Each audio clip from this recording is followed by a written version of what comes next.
సార్వత్రిక ఎన్నికల ఫలితాలతో మొదలైన వైబ్రేషన్స్ ఏపీ రాజకీయాల్లో ఇంకా కొనసాగుతూనే ఉన్నాయి. ప్రత్యర్థులే టార్గెట్గా జరుగుతున్నాయా లేక యాదృచ్ఛికంగానే జరుగుతున్నాయా అనేది పక్కన పెడితే రాష్ట్రంలో జరుగుతున్న పరిణామాలు సర్వత్రా ఆసక్తిని రేపుతున్నాయి. ఒకదాని తర్వాత ఒకటి కేసుల చిట్టా బయటకు వస్తుండడం, విచారణలు వేగం పుంజుకోవడం, పాత కేసులు మళ్లీ తిరగతోడటం, ఇవన్నీ చూస్తుంటే ఏదో జరుగుతోంది అన్న సంకేతాలు మాత్రం స్పష్టంగా కనిపిస్తున్నాయి.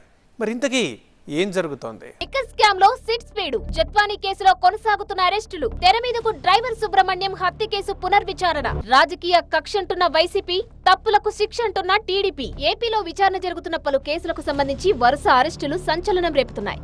ఇప్పటికే మద్యం కేసులో నేతల విచారణ ప్రకంపనలు సృష్టిస్తుండగా, నటి జత్వానీ కేసులో ఐపీఎస్ అధికారి, ఏపీ ఇంటెలిజెన్స్ మాజీ చీఫ్ పిఎస్ఆర్ ఆంజనేయులు అరెస్టు కావడం సంచలనం రేపుతుంది.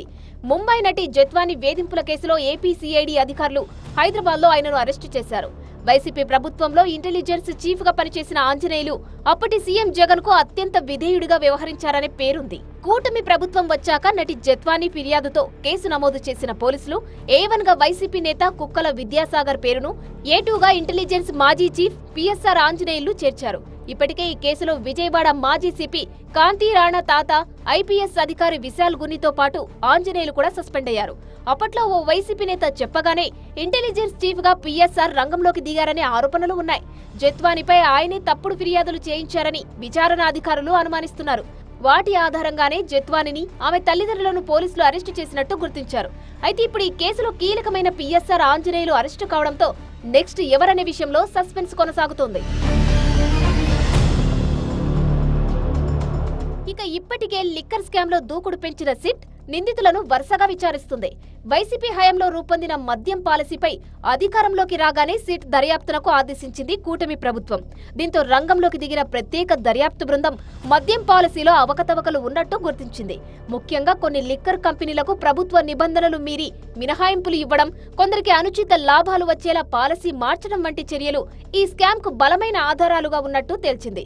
ఇప్పటికే ఈ కేసులో వైసీపీ ఎంపీ మిథున్ రెడ్డి, మాజీ ఎంపీ విజయసాయిరెడ్డి, మరో కీలక నిందితుడు రాజ్ కేసిరెడ్డిని విచారించింది సిట్ బృందం. ఈ కేసులో ఇప్పటికే రాజ్ కేసిరెడ్డి తండ్రి 2 సార్లు సిట్ విచారణకు హాజరవడం విశేషం. లిక్కర్ స్కామ్ పై సిట్ విచారణ ఏపీలో పొలిటికల్ ప్రకంపనలు సృష్టిస్తోందనే చెప్పాలి. ఇటీవల సిట్ విచారణకు హాజరైన విజయసాయిరెడ్డి అంతా చేసింది రాజ్ కేసిరెడ్డినేనంటూ బాంబు పేల్చారు. ఈ లిక్కర్ స్కామ్ మిథున్ రెడ్డికి తెలిసి జరిగిందా, తెలియకుండా జరిగిందా అనేది తనకు తెలియదన్నారు. అయితే తనకు మాత్రం ఈ కేసుతో ఏ సంబంధం లేదని స్పష్టం చేశారు సాయిరెడ్డి. ఆ తర్వాత విచారణకు హాజరైన వైసీపీ ఎంపీ మిథున్ రెడ్డిపై సిట్ బృందం ప్రశ్నల వర్షం కురిపించినట్టు తెలుస్తోంది.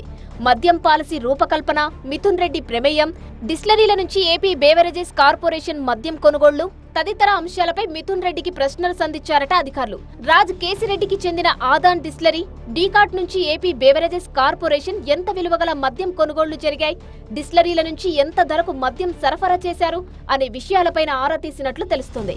అయితే కుంభకోణం అనేది లేనప్పుడు అసలు ఈ ప్రశ్నలు ఎలా ఉత్పన్నమవుతాయంటూ మిథున్ రెడ్డి సిట్ బృందాన్ని ఎదురు ప్రశ్నించినట్టు సమాచారం. ఈ అంశంలో రాజ్ కేసిరెడ్డి విజయసాయిని విమర్శిస్తూ ఆడియో విడుదల చేయడం మరింత ప్రకంపనలు సృష్టించింది. రాజ్ కేసిరెడ్డిని అదుపులోకి తీసుకున్న సిట్ అధికారులు ఈ కేసులో మరింత దూకుడుగా ముందుకెళ్తుండటంతో రాజకీయంగా ఇంకెవరి పేరు బయటకు వస్తుందోనన్న హైటెన్షన్ వాతావరణం ఏర్పడింది.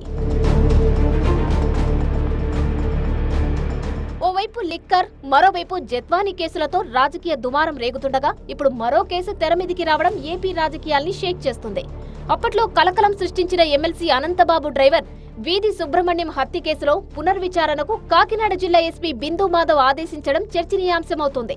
2022 మే 19న సుబ్రహ్మణ్యాన్ని హత్య చేసి మృతదేహాన్ని డోర్ డెలివరీ చేసిన ఘటన అప్పట్లో తెలుగు రాష్ట్రాల్లో సంచలనం రేపింది.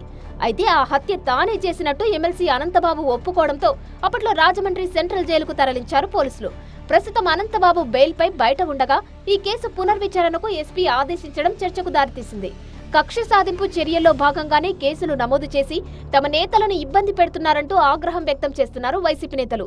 అత్యుత్సాహంతో తప్పుడు కేసులు పెడుతున్న అధికారులకు ఫ్యూచర్ లో తిప్పలు తప్పవంటూ హెచ్చరికలు కూడా జారీ చేస్తున్నారు. ఏదో కిరీటం పెట్టేస్తారు చంద్రబాబు నాయుడు, లోకేష్ అని చెప్పి చాలా చోట్ల పోలీసులు పెద్ద స్థాయి నుంచి కింద స్థాయి వరకు అందరూ కూడా వన్ సైడ్ గా తప్పుడు సాక్ష్యాల్ని సృష్టించి తప్పుడు కేసులు పెట్టి ఏ విధంగా అరెస్ట్ చేసి పైశాచిక ఆనందం పొందుతున్నారో వాళ్ళందరినీ కూడా హెచ్చరిస్తున్నా. వైసీపీ ఆరోపణలని తిప్పికొట్టారు హోంమంత్రి అనిత. తప్పు చేసిన వారికి శిక్ష పడాలనే నినాదంతోనే కూటమి ప్రభుత్వం ముందుకు వెళ్తోందన్నారు.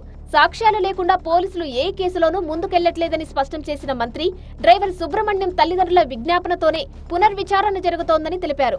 తప్పు చేసిన వారంతా న్యాయస్థానాన్ని ఎదుర్కోవాల్సిందేనని తేల్చి చెప్పారు అనిత. మేము కూడా చాలా సందర్భాల్లో ప్రతిపక్షంలో ఉన్నాము. ప్రతిపక్షం నుండి మేము కేసులు పడ్డాము, మేము ఇబ్బందులు పడ్డాము తప్పించి ఏ అధికారి మా వాళ్ళు ఇబ్బందులు పడిన పరిస్థితి కనిపించలేదు. అది మేము డ్యామ్ షూర్గా చెప్పగలం. మరి మీ గవర్నమెంట్లో ఉన్న అఫీషియల్స్ ఎందుకు ఈరోజు బయటకు వచ్చి తప్పు చేశారని చెప్పి ప్రజల ముందు లేకపోతే చట్టం ముందు నిల్చోవాల్సిన అవసరం ఏమొచ్చింది, ఎందుకు వచ్చింది అన్నది మీరు ఆత్మావలోకనం చేసుకోవాలి. ఎందుకనంటే ఈరోజు మీరు చెప్పిన తప్పుడు పనులు చేయటం వల్ల ఈరోజు వాళ్ళు ఇబ్బందులు పడుతున్నారు. మొత్తానికి ఏపీలో వరుస కేసులు, ఆగని అరెస్టులు రాజకీయాల్ని ఓ రేంజ్లో హీట్ ఎక్కిస్తున్నాయి. పరిస్థితి చూస్తుంటే ఈ వేడి ఇప్పట్లో చల్లారే సూచనలు కనిపించడం లేదన్న అభిప్రాయం వ్యక్తమవుతుంది. మున్ముందు పరిణామాలు ఎలా ఉంటాయో చూడాలి.